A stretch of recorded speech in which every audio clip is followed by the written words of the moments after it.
السلام علیکم ورحمۃ اللہ وبرکاتہ۔ معزز ناظرین کرام، ایک صاحب دریافت فرماتے ہیں کہ حج کے فضائل کے متعلق کچھ باتیں بتائے، تو اس سلسلے میں جواب یہ ہے کہ حج کے فضائل متعدد حدیث سے ثابت ہے، مختلف حدیث سے ثابت ہے، الگ الگ حدیثوں میں حج کے فضائل اور حج کی فضیلتیں آئی ہے۔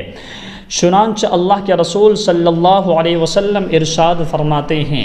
جو کوئی بیت اللہ کا ارادہ کرتا ہے، یعنی حج بیت اللہ کا ارادہ کرتا ہے اور پھر اس کے لیے سفر کرتا ہے،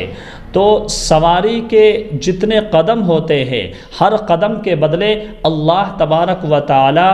ایک گناہ کو مٹا دیتا ہے اور اس کے نام اعمال میں ایک نیکی کا اضافہ کرتا ہے، اور مزید یہ کہ جنت میں اللہ تبارک و تعالی اس کا ایک درجہ بلند کر دیتا ہے۔ اور جب وہ شخص حج بیت اللہ کے لیے بیت اللہ شریف پہنچ جاتا ہے، حرم شریف پہنچ جاتا ہے اور بیت اللہ کا طواف کرتا ہے، اور اسی طرح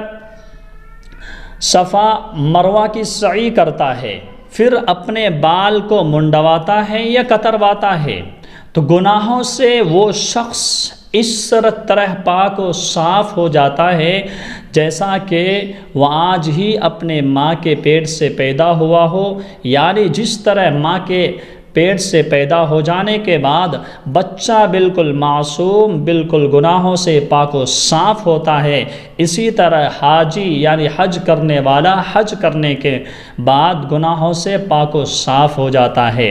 اور ایک حدیث میں اللہ کے رسول صلی اللہ علیہ وسلم ارشاد فرماتے ہیں کہ حج و عمرہ مسلسل کرتے رہا کرو، حج و عمرہ مسلسل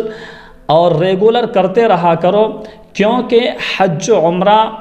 غریبی، تنگ دستی اور محتاجگی اور اسی طرح گناہوں کو اس طرح جو ہے پاک و صاف کر دیتے ہیں جس طرح لوہار کی بھٹی اور سونار کی بھٹی لوہے اور سونے چاندی کے میل اور کچیل کو دور کر دیتی ہے۔ اور اللہ کے رسول صلی اللہ علیہ وسلم فرماتے ہیں کہ حج مقبول کا بدلہ تو صرف جنت ہی ہے، اس کے علاوہ اس کا کوئی بدل نہیں ہو سکتا ہے۔ تو یہ جو ہے حج کے سلسلے میں فضیلت میں نے آپ کے سامنے رکھی۔